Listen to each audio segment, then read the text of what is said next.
Dulce María Sauri, bienvenida. ¿Cómo amanece? Pues francamente... Déjeme que le prendan el micrófono. Ahí estamos, ahora sí. Amanezco con el rayo de la esperanza sumamente menguado en el futuro inmediato y el futuro de largo plazo de este país, no solamente para las oposiciones, sino para las y los mexicanos. Sí. Realmente fue la segunda noche triste. Federico Berrueto, bienvenido, como siempre, un gusto tenerlos a ambos aquí. Muchas gracias, Dulce Viri. Bueno, tenemos que asumir la realidad tal cual es. Y la realidad es que anoche o esta madrugada se decidió el destino del país y de la democracia mexicana. Vamos a un nuevo régimen, no es un régimen democrático. En cualquier régimen donde no hay contrapesos, no es un régimen democrático, así de sencillo.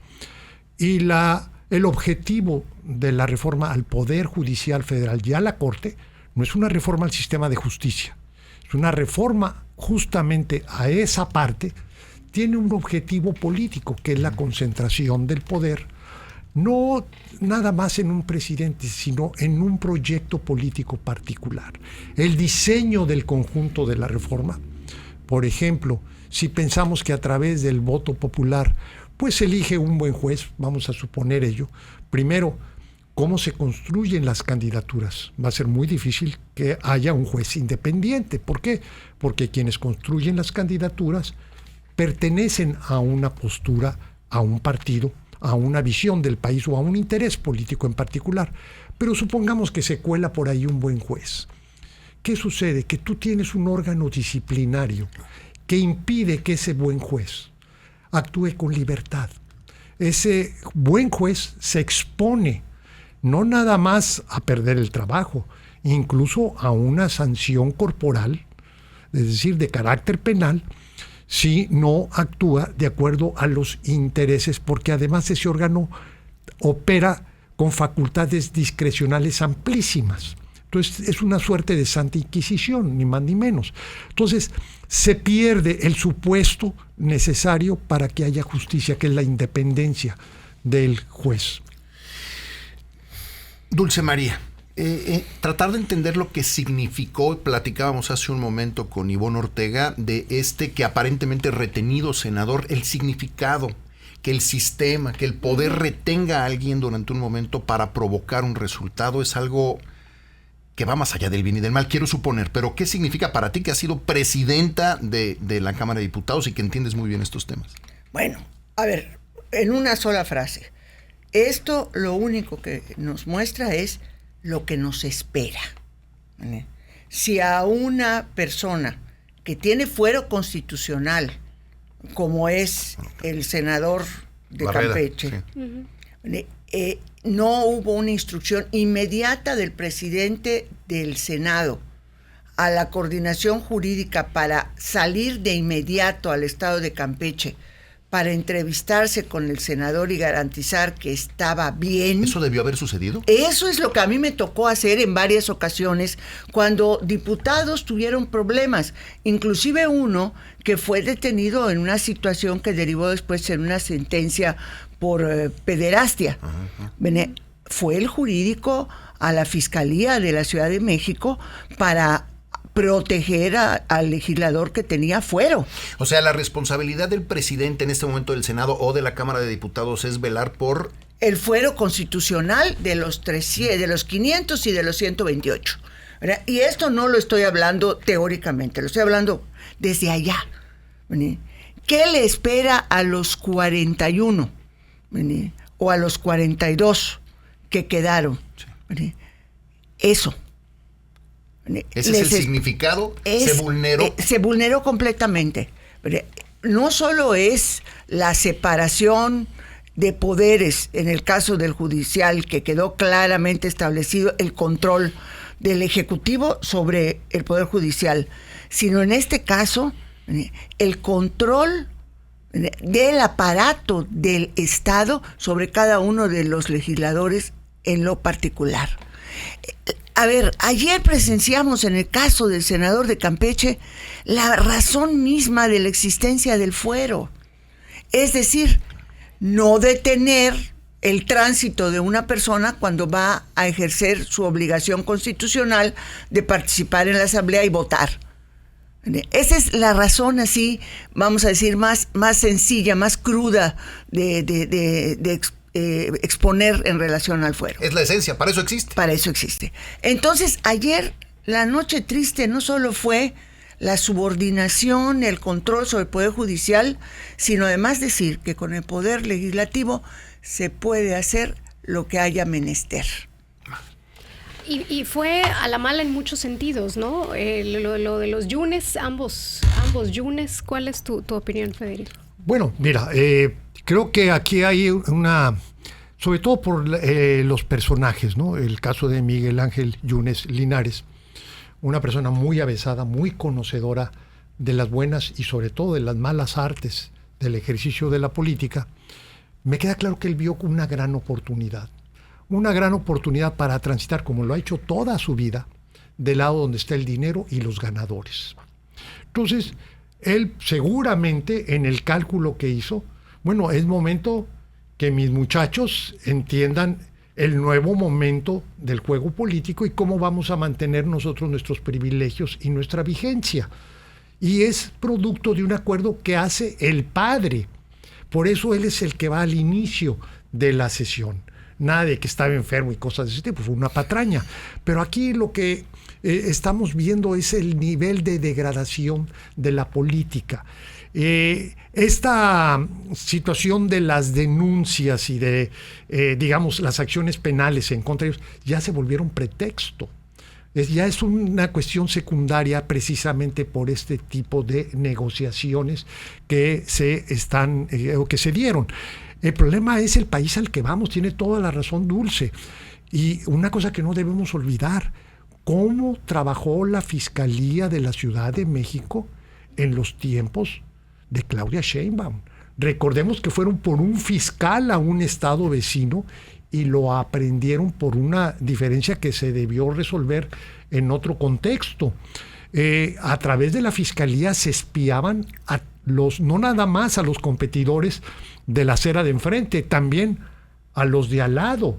Eso está documentado, está denunciado, está probado, por decirlo de alguna manera. Y todos estos precedentes que se volvían marginales ahora amenazan en volverse una práctica cotidiana. Esa es una preocupación fundamental y vale desde luego para los legisladores en cuanto al fuero, la vulneración del fuero constitucional, pero vale para todos los ciudadanos. Y lo que estamos viendo, estamos asistiendo a un nuevo momento del país sumamente preocupante. Hay ciertas reglas no platicadas, como el respetar ciertos procesos. Lo que ayer sucedió, que ahorita platicamos, es que se vulneró el proceso, lo que significa que no pasa nada. No pasa nada. A ver, entramos al territorio. ¿Es legal el resultado? A ver, indudablemente, pero además entramos al territorio auténticamente del no pasa nada. Es decir, no hay consecuencias. ¿Quién le va a decir o qué autoridad existe que diga el proceso legislativo de la reforma constitucional en materia de poder judicial es inválido? No, Nadie. O sea, ya no hay quien tire la primera piedra. Se acabó eso. Lo que hay es una sociedad sometida. Y mientras más pronto aceptemos esa realidad, vamos a empezar a discutir cómo hacer para transformarla. Y vuelvo a insistir lo que otras ocasiones he señalado acá. Es un proceso de largo plazo. Esto no se va a arreglar en 3 años. Por más que Enrique Krause lo ponga el dedo en ese renglón, ¿no? 3 va a ser la primera estación de un larguísimo trayecto para volver a respirar aires de democracia en México, que espero, lo digo con toda sinceridad, no cueste demasiada sangre. ¿Cuánto cuesta revertir esto? ¿Cuántos años, cuánta sangre, cuántos movimientos cuesta revertirlo? Una generación. Ayer? Mira, vamos a pasar, como se están viendo las cosas, por una modificación del consenso. O sea, Andrés Manuel ha podido hacer muchas cosas precisamente porque ha contado un apoyo popular amplio que se explica por la actitud de las élites, de los medios de comunicación, porque muchos lo vieron como un mal de 6 años, no como el inicio de un proceso para destruir a la democracia nacional. El problema de ahora es que entramos a una nueva etapa, donde el consenso es inevitable que va a ser diferente. Y va a ser diferente simplemente porque no vas a tener los recursos para poder construir esa complacencia social o ese clientelismo social a partir pues, de un uso indiscriminado de los recursos a través de asignaciones directas. También se modifica, ¿por qué? Porque tu relación con el mundo externo cambió. La relación con los norteamericanos y los inversionistas del exterior ya cambió. Está cambiando también con un sector empresarial que se están dando cuenta que al no tener un poder judicial federal independiente, ellos quedan gravemente, seriamente expuestos. Entonces, asistimos a un nuevo momento donde yo me temo que el factor represión va a ser cada vez más el recurso del control político, como el consenso, es decir, la aceptación pasiva o activa, no va a estar en la mesa. ¿A qué vas a recurrir para no tener dificultades mayores, como me refiero yo como Estado? Pues esa es la represión. Ese es el México que yo estoy viendo para los próximos años y por eso estoy sumamente preocupado. Me da la impresión, por lo que he visto que ha sucedido en las últimas semanas, que pareciera que el presidente Obrador no está del todo seguro que Claudia Sheinbaum pueda llevar a buen puerto lo que sea que traiga en mente. Y es una de las razones por las que está forzando todo esto. Le va a dejar un país emproblemado a la presidenta. Indudablemente. Pero creo que... La más beneficiada era ella si se detenía la reforma, ¿no? Esa es la teoría que los que somos positivos pensamos. Pero también es parte del paquete de asuntos que hay que asumir para empezar a enfrentarlos adecuadamente. Claudia Sheinbaum no va a hacer nada para modificar esta situación. Vamos a asumirlo de una vez por todas. Y hace un momento, antes de entrar al aire, lo comentábamos Federico y yo, y con toda precisión Federico me dijo, pero Claudia es monolítica, por eso la escogió el presidente López Obrador. Entonces, olvidémonos. Me parece que la línea de análisis y la reacción frente a ella que acaba de perfilar Federico es la adecuada.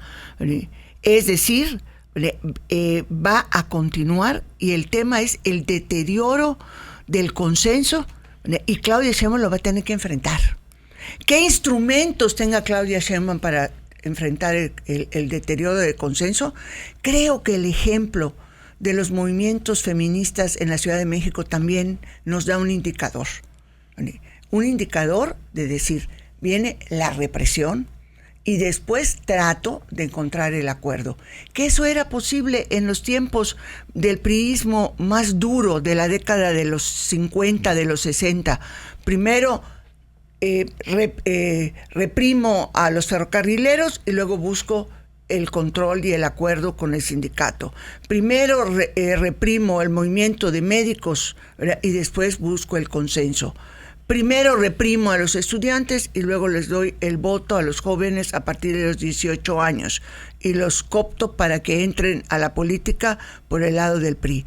Pero era una sociedad que ya no existe, la mexicana. Por eso también me permito señalar que hoy entramos a un territorio inédito. Tenemos indicadores, tenemos antecedentes, tenemos visiones críticas quizá para el futuro, pero no lo hemos vivido. Es un territorio inédito. Federico, un comentario final. Bueno,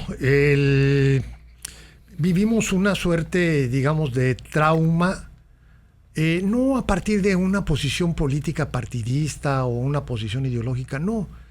Lo que está de por medio son temas muy, muy básicos para todos los mexicanos.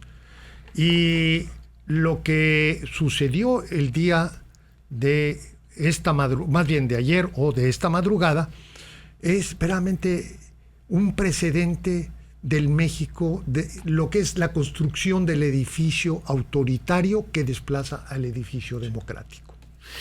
El mensaje que entiendo que nos están dando es, a ver, ya pasó. Entendamos lo que pasó, para poder seguir adelante y empezar a construir el cómo arreglarlo. Dulce, ¿sería tu comentario final? Si es que entendí bien el mensaje.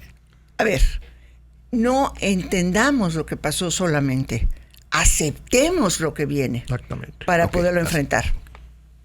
Pues ahí lo tiene, aceptar y aceptar lo que pasó y entenderlo y aceptar. Nos vamos con Y ese aprender mensaje. a vivirlo, ¿no? Y después buscar cómo resolverlo. Y sobre todo no hacerlo en forma pasiva, de resignación, de agachar la cabeza y decir, ya pasó, pues yo me enconcho en mi pedacito y que el mundo pase por mi cabeza.